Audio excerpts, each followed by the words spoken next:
like you literally put food on the table. You get what I'm saying? Like you literally put food on the table. That's exactly what you do. So I did some research, and I've been, researching you. So you may be surprised with what I bring up and what I talk about on the podcast.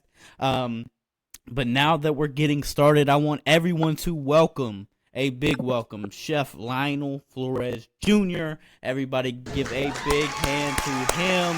Thank you for coming on. This is something we've been working on for a while, and we finally got to work out. Chef Lionel, just tell everybody who you are, what you do, and what you're about. Let's start it off that way. Yeah, for sure. So I'm Chef Lionel. I'm Chef Lionel, Liver King Chef Lionel. I've been several things. My primary role right now is to cook dinner for Liver King and his family, who's a social media influencer, but they live a very caveman lifestyle, more of how they eat, how they live, and it's very interesting. So that's my primary job. Before that, I was a personal chef. People would hire me out for special occasion dinners. Liver King was one of my clients. That's how I got to know him, and that's how we started that whole relationship. But yeah, so that's what I do. Personal chef, full-time chef, and I do a lot of TV filming stuff also. Absolutely. So we're going to get into some questions I have for you. Now, after doing some research, a lot of your passion has been science, cooking, entertaining, stuff like that. How did you begin the whole chef, being a cook? I know your father was a chef. Was that one of your biggest motivations for becoming a chef? Yeah, definitely. So my dad was a chef. Both my parents cooked. My parents have been with each other since high school. They're high school sweethearts. They had my sister and I at a very young age. And so they both cook. My dad particularly cooks really well. And my mom just has a great personality. She's able to get a room together, bring everyone together, and just make sure everyone has a good time. So I've kind of got like both ends from that aspect of it.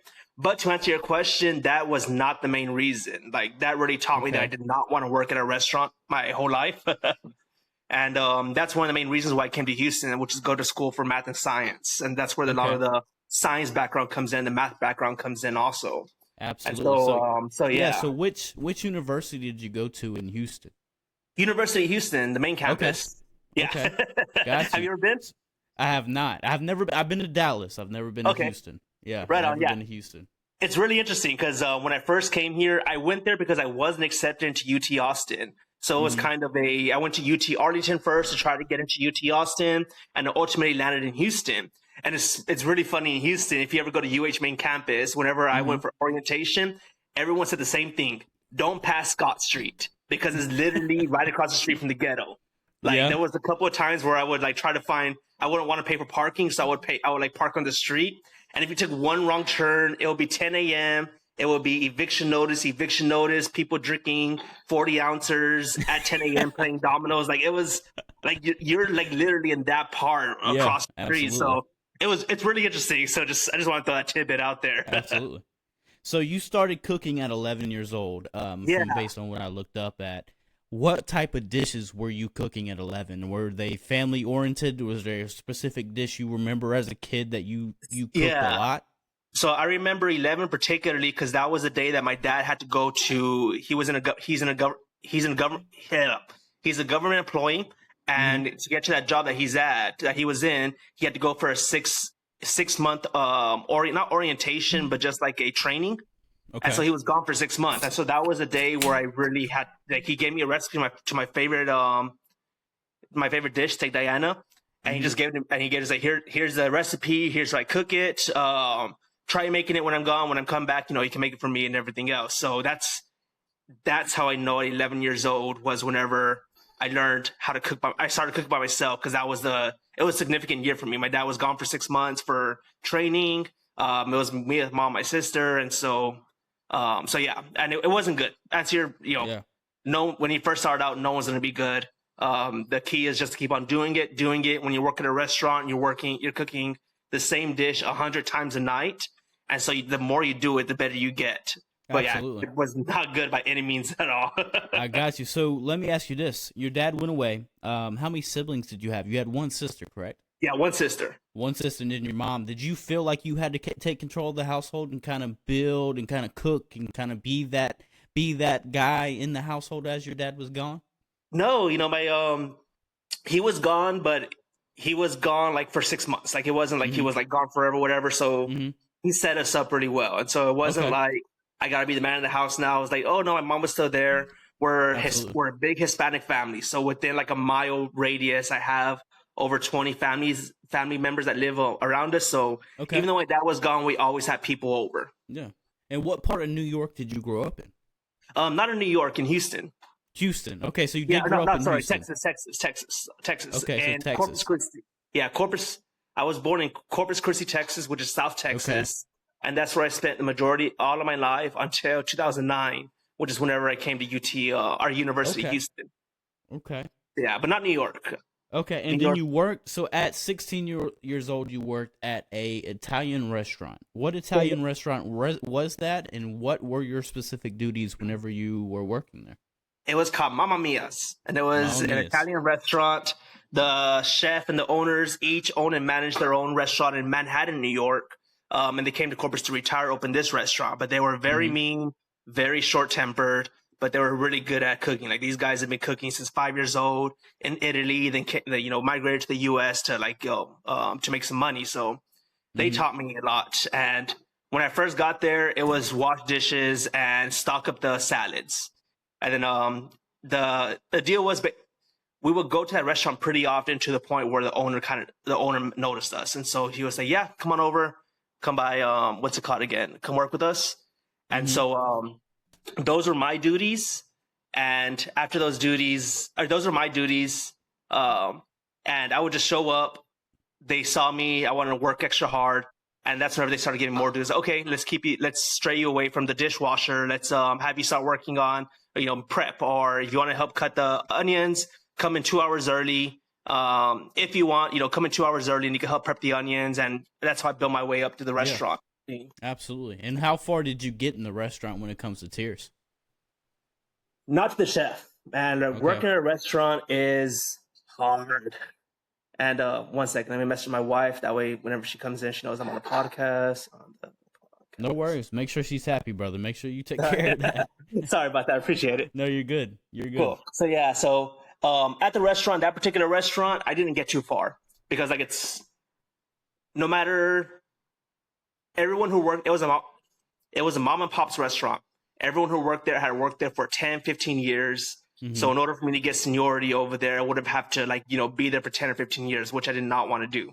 The most that I got there was helping out the salads and the desserts on busy nights when they needed extra hand in the kitchen. So I would finish washing dishes, wash my hands, go over there, start helping them out in that aspect.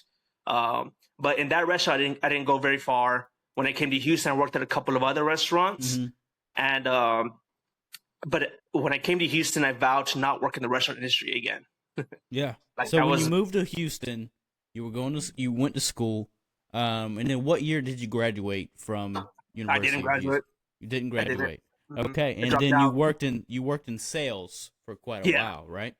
Yeah. And what was your experience with that? Because me currently, I work in sales. So what was your experience in that whenever you were in sales? And it's not for you. Got to always be on. That's not for me. Yeah. My mom, my sister. A lot of people don't understand. It's a 24-hour 24/7. You gotta have the right personality for it. My mom and my sister have the perfect personality for it. They know how to be on. They know how to sell. Me, not so much. There'll be one day a week where I'm on. It's let's do it. And then the rest of the 4 days, I don't feel like being on 24/7. Yeah, absolutely. So mad respect for you, by the way. But in sales, I didn't start off as sales. I started off as a programmer. So even though I didn't finish school, I did have a lot of experience programming through my math and science studies. Yeah. And because I had that experience, they brought me on for that. But whenever I got on, we were programming point of sale systems that restaurants used. So it was mainly my restaurant experience that got me into that. And so whenever I got there, the point of sale systems were basically already done. All the small work that I would have been doing to get my experience more up was already finished. So at that point, it was hey, we need more sales.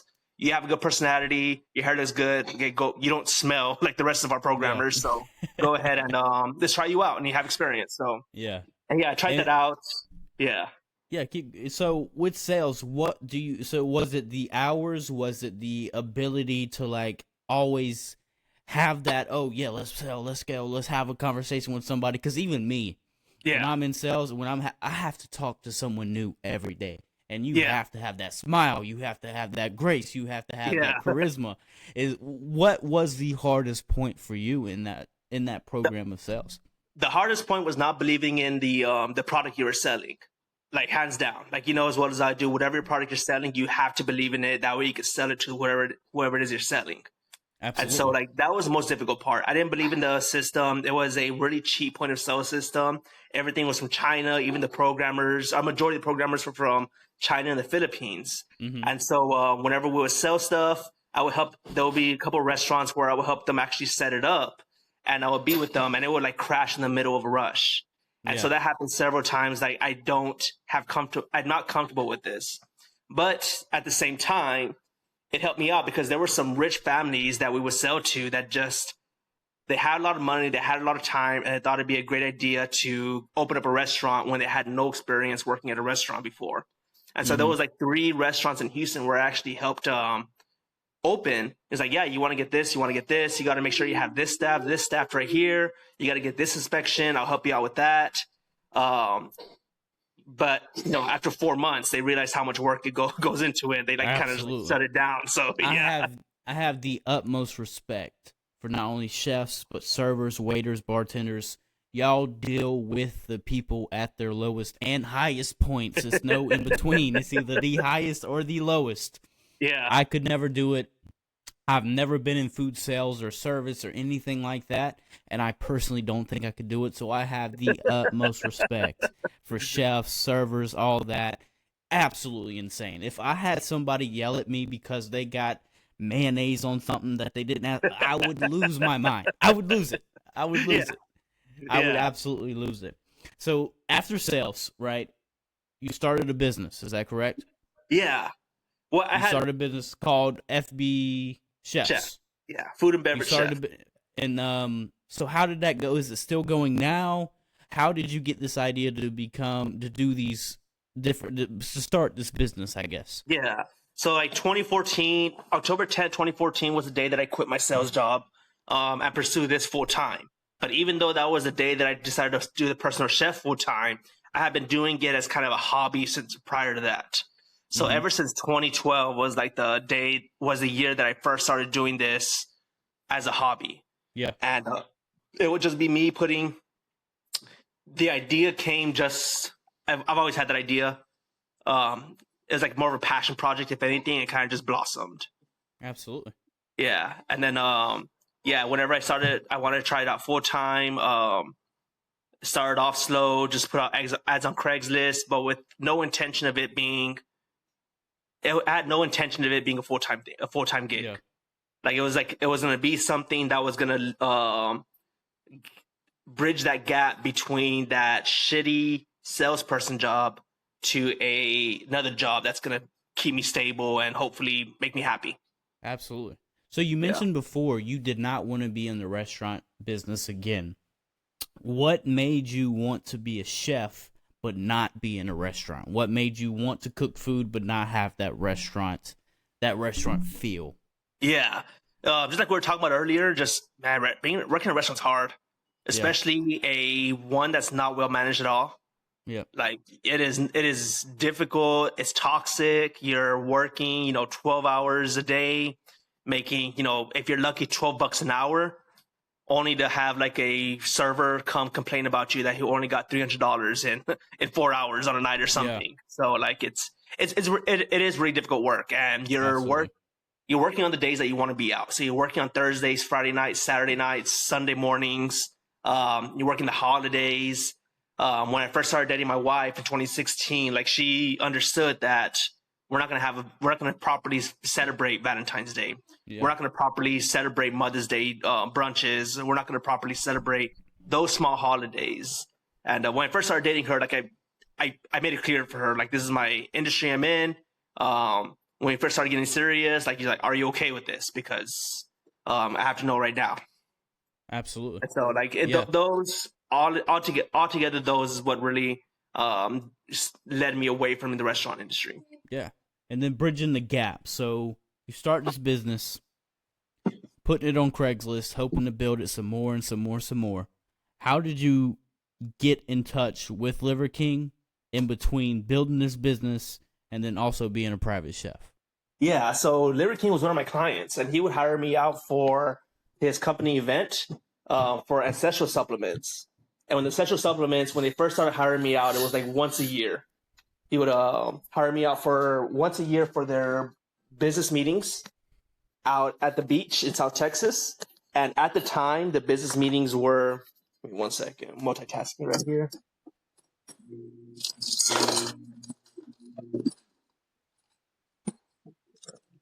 Here you go, Bubs.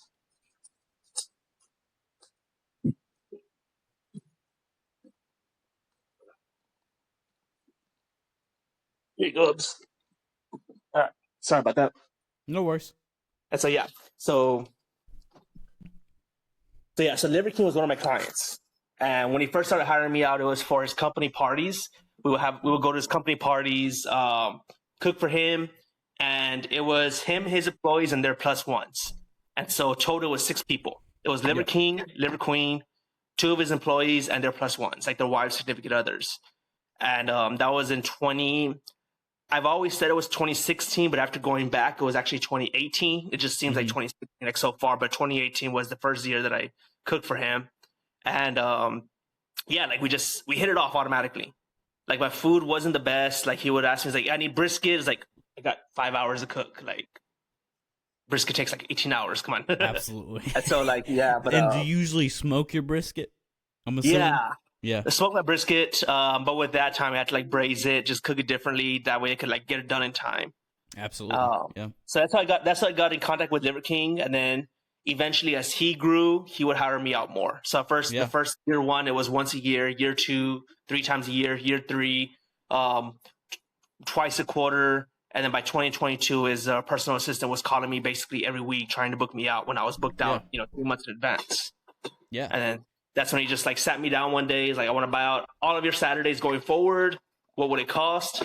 I gave him a number, and he laughed. He's like, double that. You're worth more than that. So like he doubled it. Yeah. Wow. So that's a relationship we had. Like he looks out for me. Absolutely. And like that's the relationship we had. That's the kind of person he is also. That I've heard. There's a lot of things that go over the internet, obviously, especially when you're talking about somebody like Liver King. But what is he truly like? Whenever you have conversations with him, is he the same guy on the internet as he is in person, or is there a more gentle side to the Liver King? Yeah, 1 second. Hey, 1 second, okay? I want to answer this question. Okay. Yeah. Liver King's a really cool guy. He's like a friend. He's very generous. He is the best tipper you'll ever meet. Even before he was as wealthy as he is, he's always been generous in tipping. And so, like when I first met him, like anyone I met, like how you treat your server tells me a lot about a person. Absolutely. Because how you treat your server is gonna tell you if you treat your server like poop. I'm saying poop because my son's right here. When you treat your server like poop, it's gonna reflect how you can see other people as below you. Absolutely. Yeah. And to me, that says a lot about a person. And so Liver King has never been like that, no matter how wealthy he is, or no matter how wealthy he is. He's always been a generous tipper. He's always treated everyone, all of his house staff, with respect. There have been times where he's like, gets mad or something and he doesn't, but like he'll turn right around the next day. He's like, dude, I'm sorry. I crossed the line last night. Here it is. But to answer your question, he's a great person.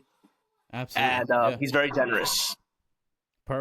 Listen, there are a lot of people on the internet, who get these bad raps, who get these, and not saying he has a bad rap, but you obviously things circulate and things happen, right?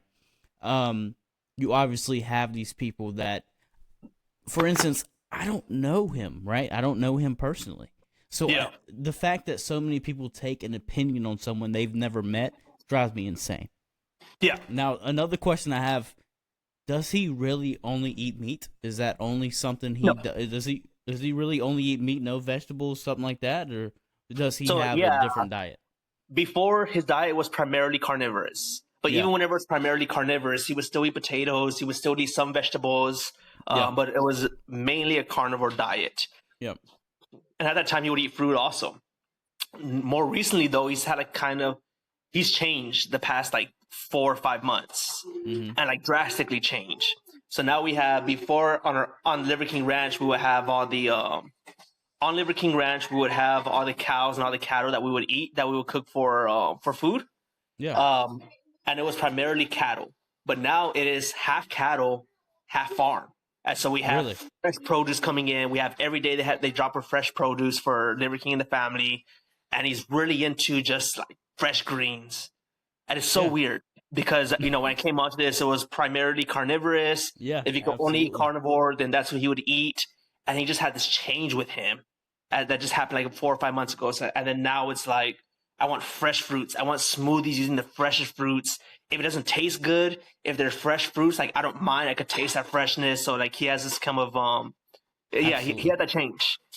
Yeah. And as a chef, do you have a particular set of foods that you like to cook over others? Do you prefer the carnivorous diet, or do you like having the combination of both vegetables, fruits, as well as meat?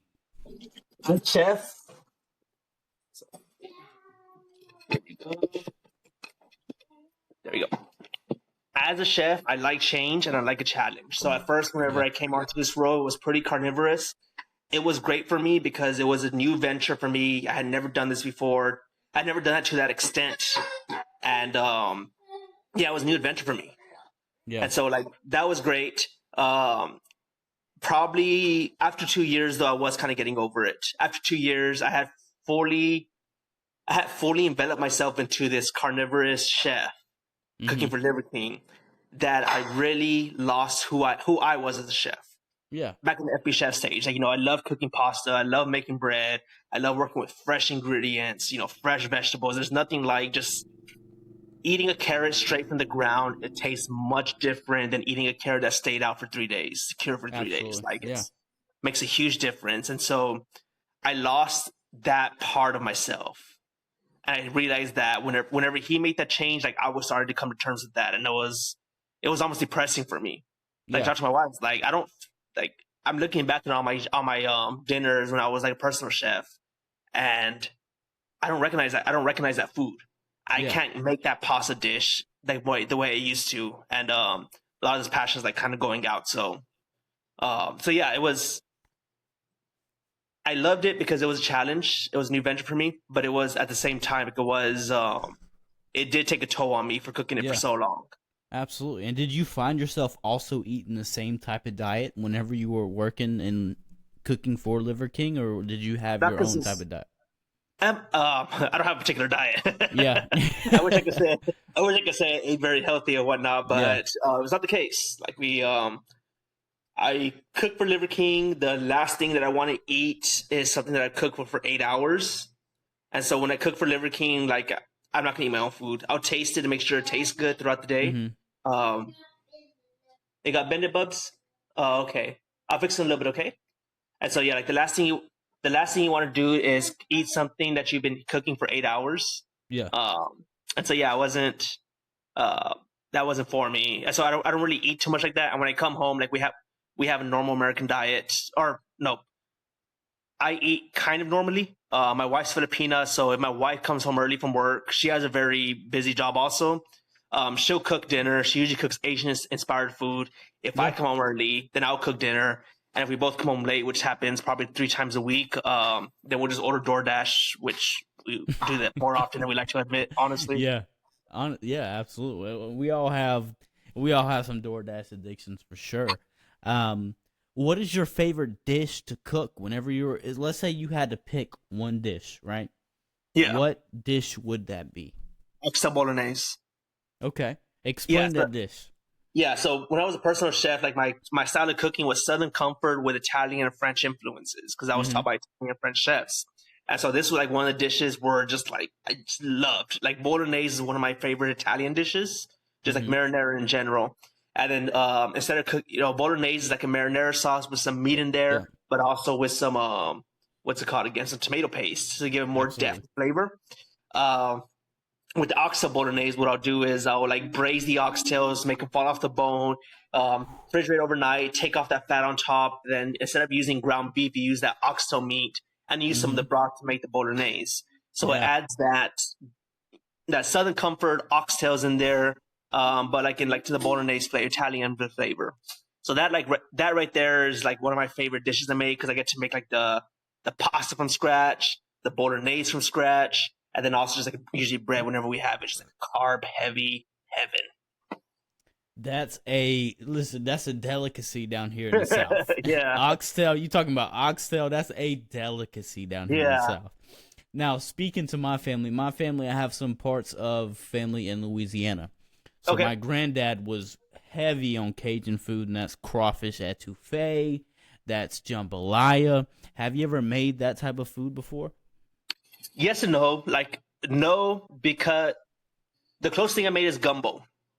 And that was we did that for a video. We made an iguana gumbo. Wow. Yeah. And the reason that I don't mess too much with like etouffee, like traditional Louisiana food, sometimes I will, is because like whenever you start messing with Louisiana food that isn't traditionally made, Louisianans hate you. People in Louisiana hate you. Like Cajun people, it's like, what are you putting in there? It's like, no. Yes, that's fair enough. Like, no. Yeah. So what my granddad told me, he was like, yeah, Louisiana people, they don't really have a recipe. What we do is just throw a bunch of spices that taste good together, throw a little of the celery, onions, garlic, and they just throw whatever in there. Make sure it tastes good and make sure it's spiced up, and then that's how they make it.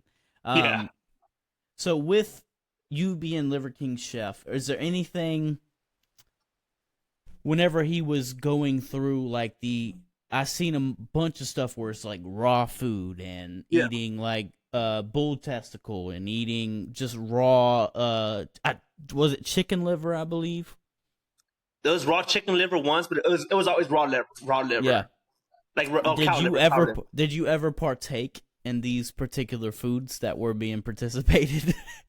Oh yeah, like every time everything he's eating that I prepare for him, I always have. I've tried at least once. Absolutely. As a chef, you always want to get it, like even the raw liver, the raw testicles. Yeah. By the way, of all the raw organs, raw testicles are my favorite. Just throwing that out there. I'll get more into that in a little bit.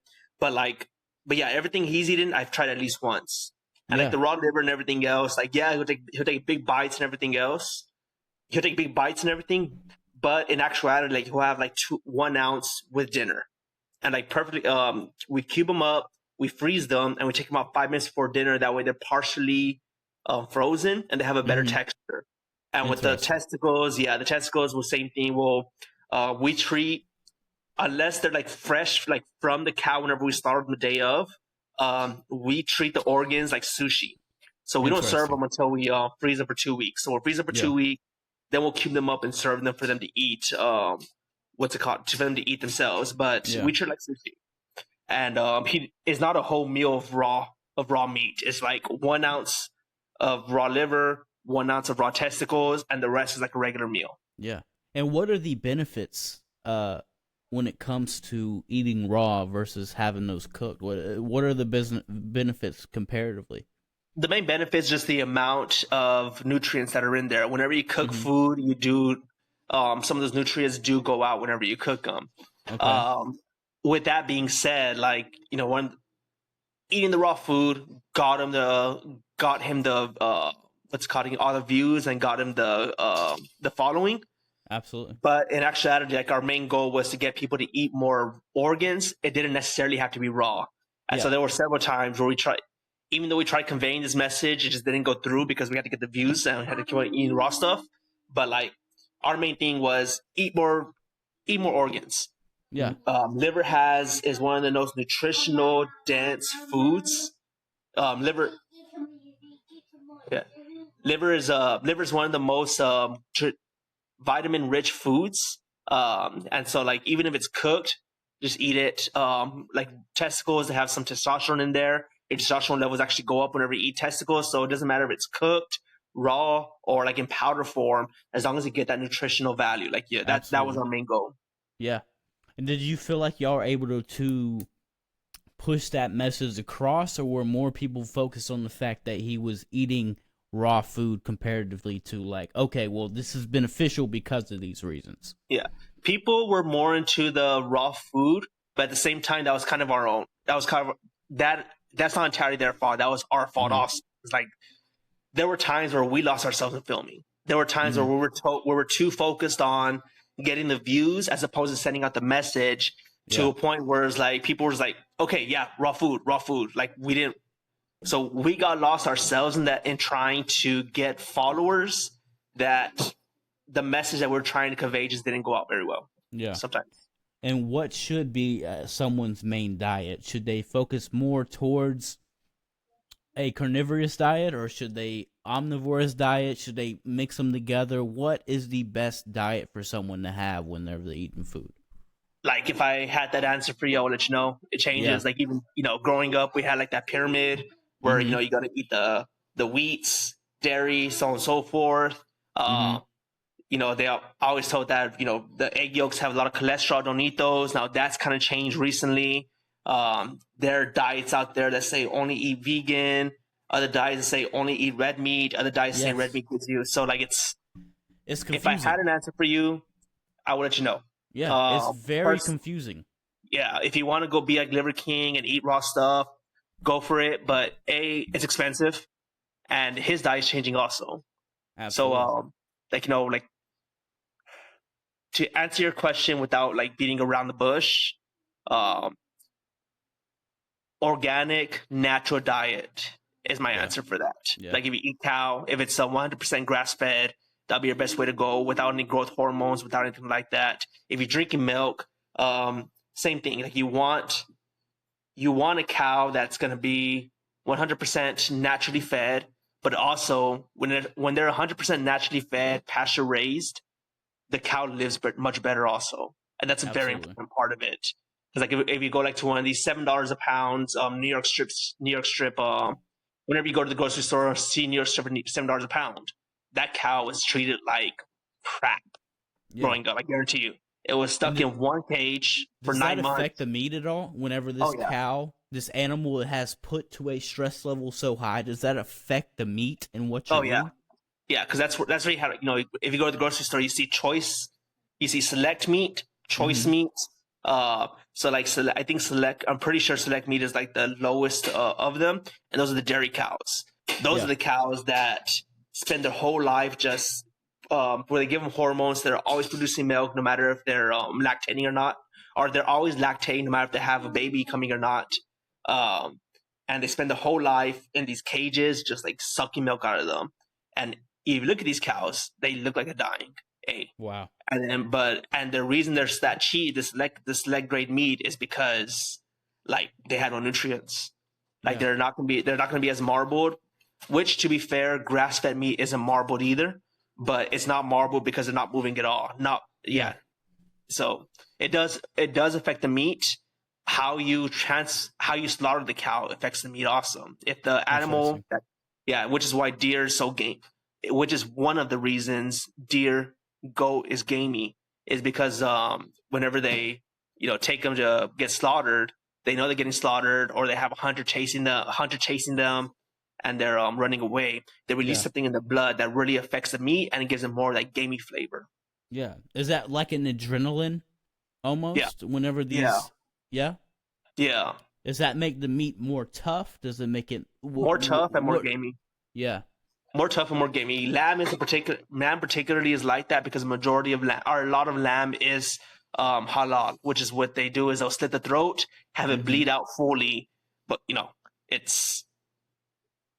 gonna tell you this right now. It sucks being chef. It sucks even more being a butcher, especially whenever you're working with one that's also a slaughterhouse. Like you kind of get like a big piece of meat and a big carcass, and you see this big piece of meat. But whenever you actually like see those cattle getting killed, it's a whole other level, and it's something else that you have to like really look into yourself to, realize what it is you're doing. Yeah. And with goats particularly, whenever they get the goat in, they slit the throat, and you hear them, man. Like, it's the sign. The movie Silence of the Lambs is made around that reason, or is made around this guy, the serial killer, just like having it to be normal to to have like the lamb screaming and whatnot. Yeah. And so and does that like, affect you as a chef at all? Whenever you get to see where your meat come from, where your basis of money comes from, does that affect you at all? Whenever you hear these things, it affects me as a person. Yeah. Yeah, because like I wasn't a hunter growing up. I've killed one bird in my life. No, I've killed before coming into this job. I've killed one bird in my life. I would keep myself from seeing that pretty piece of meat that I get that we get at the restaurant as being a live animal. Yeah. And then whenever I started working with Liver King, I started working with Liver King Ranch, our rancher over there who passed away recently, rest in peace. Mm-hmm. But I would work with them a lot, and it was really, I went through a lot of whiskey going through the fact that we well, too. I'm gonna head upstairs because my wife's. 1 second. No worries. Hey, baby. Hey, baby. Do you want to get comfortable? Do you want to get comfortable?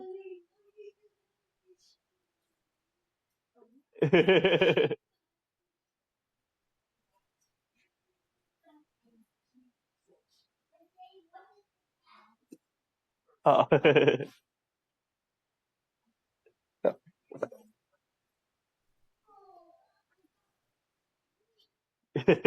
Sorry, bubbies.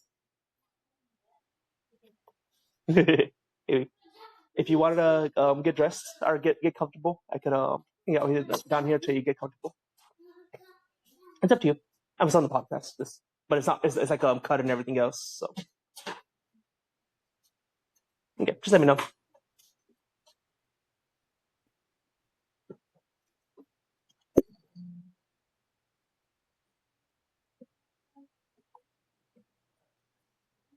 Okay, stop it. All right. So what was the question again? Yeah, so as a chef, did that affect you any whenever you're having to deal with the fact that you see the butchering, you see these animals? Does that affect you at all whenever you're going through the process of being a chef? Yeah, it affects me as a person, and so so what I was saying, working with our rancher Jim, I really got to see these animals and take care of these animals. And there was at one point where we those cows are well taken care of, by the way. Like stainless steel barrels that we give them water in. They're pasture raised. They have over 1,000 acres. Like they're very well taken care of. And there was at one point where petting them, watching them. If an older cow dies, then like all the other cows will go around it. Wow. And it really, and like after that was at some point, it's like I'm taking really good care of these cows and cattle, and then I'm turning around taking equally good care of my dog, but one of them I'm raising to eat, and the other one I'm raising to not harm at all. Yeah. And so like that part of it as a human is very difficult. Well, Yeah, I can has been very imagine. difficult to get that kind of like just process that and Absolutely. I can imagine, absolutely, especially when you spend a lot of time with these animals. I can only imagine, especially if you not only spend a lot of time with them, but also give them names and they have their personality as they're growing. So recently, there's been a big push for people to stop eating pork, solely because they say the bacteria in pork, even when you cook it, can still be in the pork, and it's a dirty meat. What is your opinion as a chef about pork? I think if we get rid of pork, then meat in general would cost a lot more. Yeah, like a lot more. But what's it called again? My opinion is that eat everything in moderation. I'm sure pork can be dirty, but um, just eat in moderation. Yeah. That's like I don't have much more of an opinion. I haven't researched much into that topic to Yeah. give you a confident answer, to be honest, if that makes sense. Yeah. No, absolutely understood. And Yeah. so it's been coming a lot. I did it for a year where I didn't eat pork for a year. I only ate fish. I ate beef for a year. I didn't feel a big difference in not only my energy, but, this well-being of life. But there are studies out there that show that pork in itself is a dirty meat, has certain bacteria that even when you cook, it doesn't leave. But I've noticed whenever I eat fish, I'll have more energy. Is there a reason or is there a particular, I guess, reason for that on why whenever I eat fish, I feel like I have more energy? Man, I don't know, but when I eat fish, also, I don't feel so full when I eat fish. Honestly, Absolutely, yeah. I love fish. Like it's like, especially when you eat it, maybe it has something to do with the fat content, but I don't have a scientific answer other than like I don't feel as full or bloated after I eat fish. Correct. Because whenever I eat like turkey, whenever I eat beef, if you eat a lot of it, it gets that feeling. You have the meat sweats. You have you feel just low energy. But whenever you eat fish, it's just like you have that more energy to do what you need to do. Especially with Thanksgiving coming up, obviously a lot of people eat turkey and they'll sit on the couch and watch football or whatever. Just pass out. The big question I have for you is, what are your plans for Thanksgiving? What is your tradition whenever it comes to Thanksgiving? So this year, the past couple of years have been the first time where I actually work Thanksgiving. I had actually made it a point to never work big holidays. Yeah. But the past couple of years, unfortunately, during November, we've had like really bad. We've had bad situations. So last year, in November, my sister, she was pregnant. She was pregnant. She gave us a call saying she might have a miscarriage, and she lives in Spain. So we had to leave a week before Thanksgiving to Spain to go like see her. Fortunately, everything turned out fine. I have a baby nephew, so like he's healthy and everything else. But like because of that, I took all the week prior to Thanksgiving emergency off, and sort of give my sous chef a break. Like I worked Thanksgiving last year, and this past year I lost a few really close people close to me, and because of that, thank you. Because of that, like the past month I've taken like probably 3 weeks off. And I'm ready to cook now. And so these 2 years are the first 2 years that I'm working on Thanksgiving. But normally, with my son and I, we'll watch the Macy's Day Parade. Absolutely, that's always you can't fun. miss that, right? You can't miss like it's fun. Just like get up, make a cup of coffee, put some eggnog in there, sit down on the couch in your pajamas, and just enjoy it. It's fun. So what my mom does, she'll make cocoa, she'll make coffee, and then she'll make homemade yeast rolls, and she'll watch some rise it's a whole process. Yeah. And then we'll get in the living room. I don't know if I told you this, but I have 11 siblings. Oh, wow. A huge family, big family. Yeah. And I'm already getting nieces and nephews. I have a lot. But we'll sit in the living room, watch the Macy Day Parade, eat yeast rolls, cocoa, coffee. And then obviously each year, do y'all cook? Do you fry a turkey or do you usually bake a turkey? What is your usual? I've never fried a turkey, and yeah, one second, I'll move upstairs.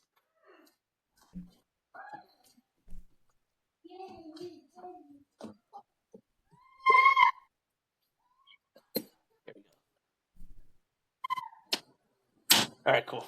My son was getting rested. He was doing good for like a while, and then No he worries. got a 5-year-old to do that. Yeah. Yeah, let's get a better spot.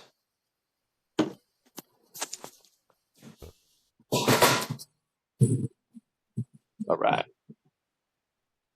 Lighting's not as good, but I think this will have to do for now.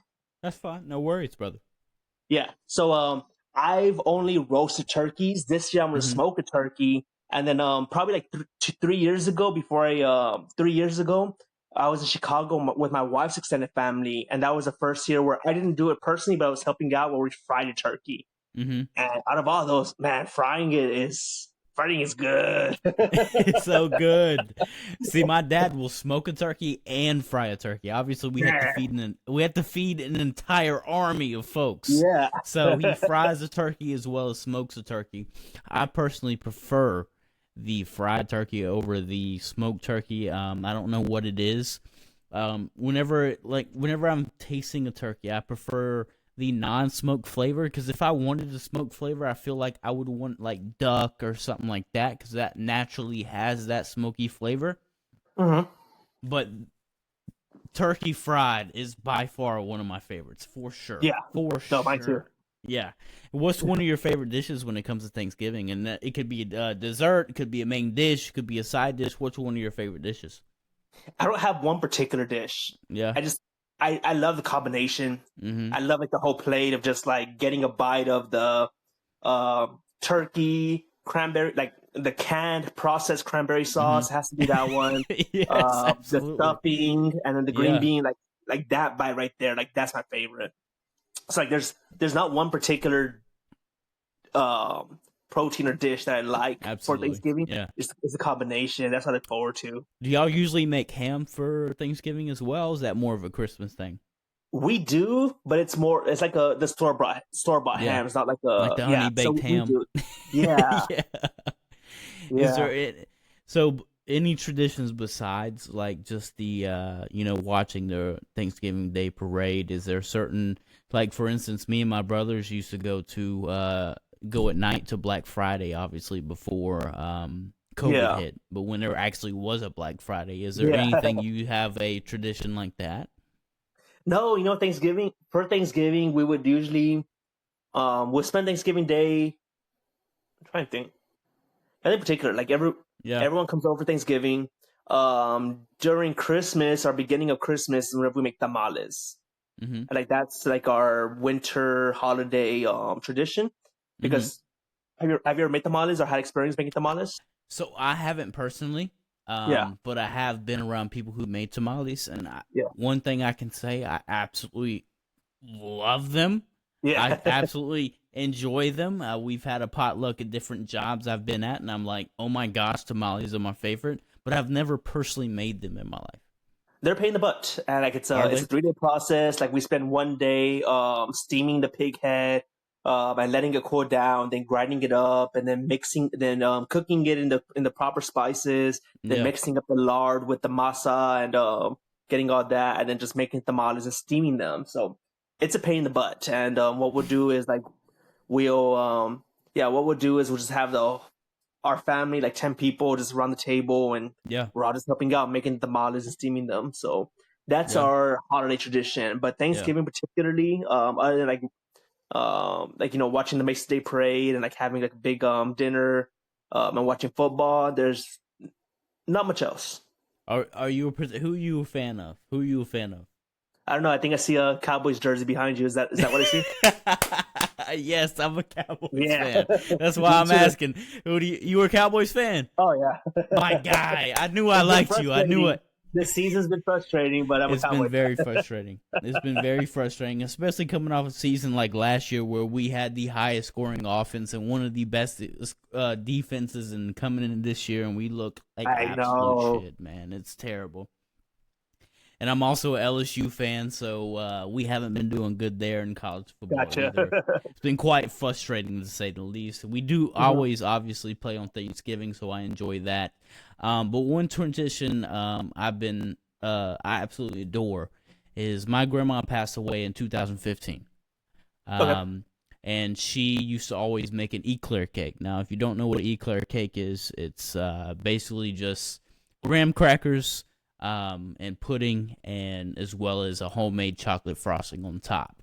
Now, ever since my grandma passed away, my mom has called on me to make the eclair cake, and that's something that I find a lot of pride in, a lot of love in, because I remember making that with her as a kid. So that's something I enjoyed making, and I'm telling you right now, if you never had eclair cake, it's one of the best things you can put. I'm gonna try it out. It's graham cracker, vanilla filling, graham cracker, vanilla filling, and then a chocolate layer on the top. By far one serving of just like a 2x2 is enough. It's Right on. that rich where you know it's good. But that's something I enjoy making each year. That way we can commemorate my grandmother. Is there anything you have in your life to where, due to someone's passing or someone not being there anymore, you make that in passion and commemoration as them? Man, it's a good question. I don't think I've ever been asked that question before. And it could be just something you do. It doesn't have to be a dish, but there's something you do every year, whether it's Thanksgiving, New Year's, Christmas, that commemorates someone who passed in previous years. Man, like, yeah, I guess like this past month, like I'll be drinking Coronas for my tia who passed away. Absolutely. Yeah. Same with my granddad. My granddad loved Miller Lite and Miller High Life, and we used to drink that together. So that's nice. Yeah. Whenever I drink that, I think of him. You know. Yeah, it's like drinking you're having it with them, like you when you first used to. Yeah, for sure. So that's I can't think of anything else than that. Yeah. Yeah. No worries. Hey, one thing I always do on the podcast is have my guest give some sort of positive advice, some sort of positive, just vibes to the people that are listening. Do you have any positive vibes to give to the people? Obviously, you dealt with a lot of trials and tribulations coming from, Houston to not knowing what you wanted to do, becoming a chef. Do you have any positive advice to give to the people that are listening today?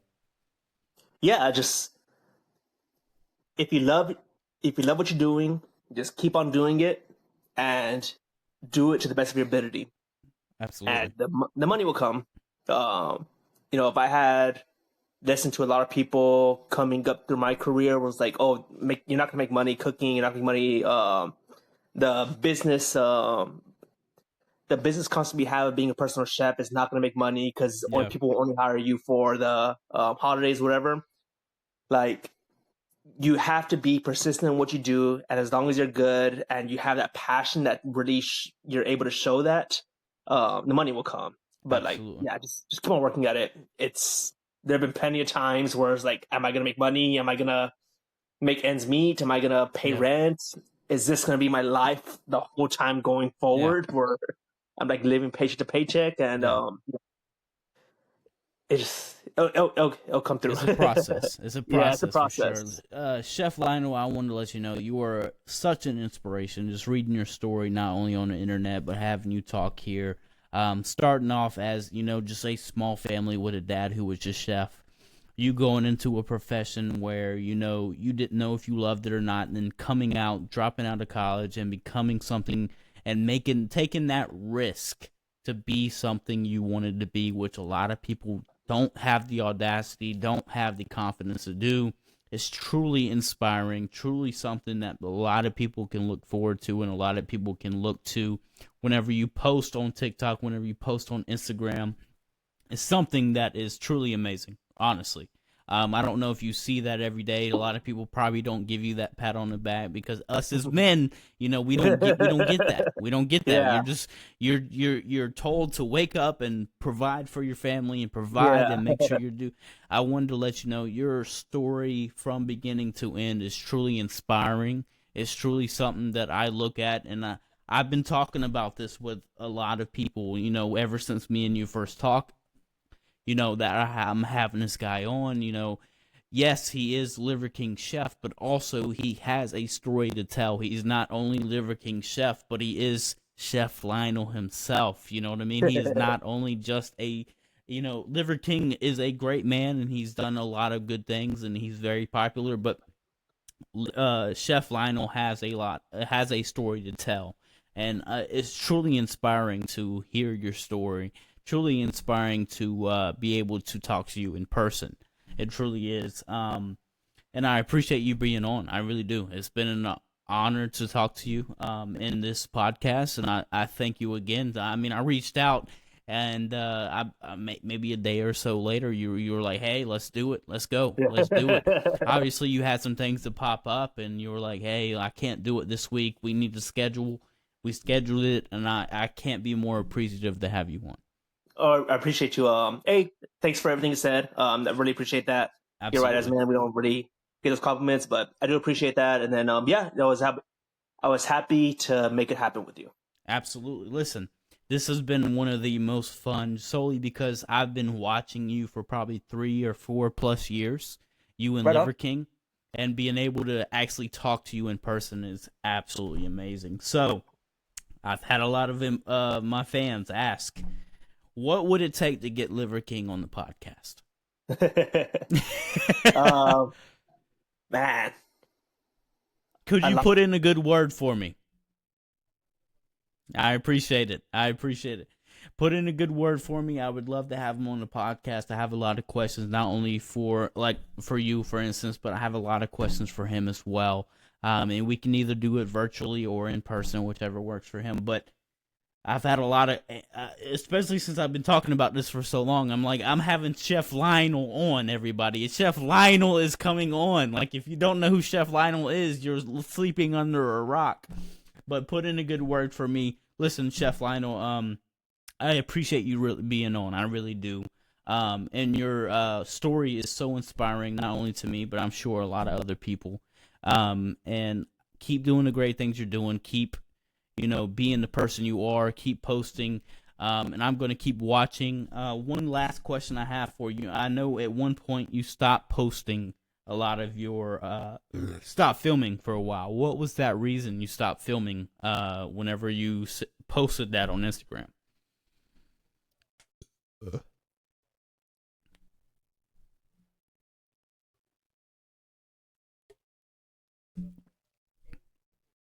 Mm-hmm. Absolutely. Mm-hmm.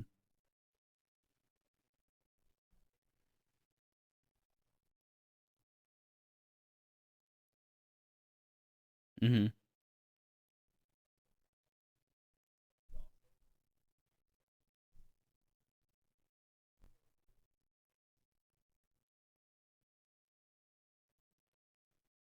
Yeah.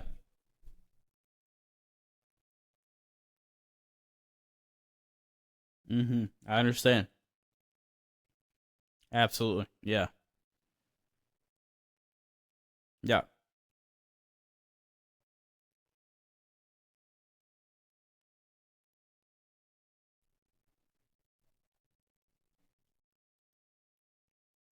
Absolutely. For sure. For sure. Yeah.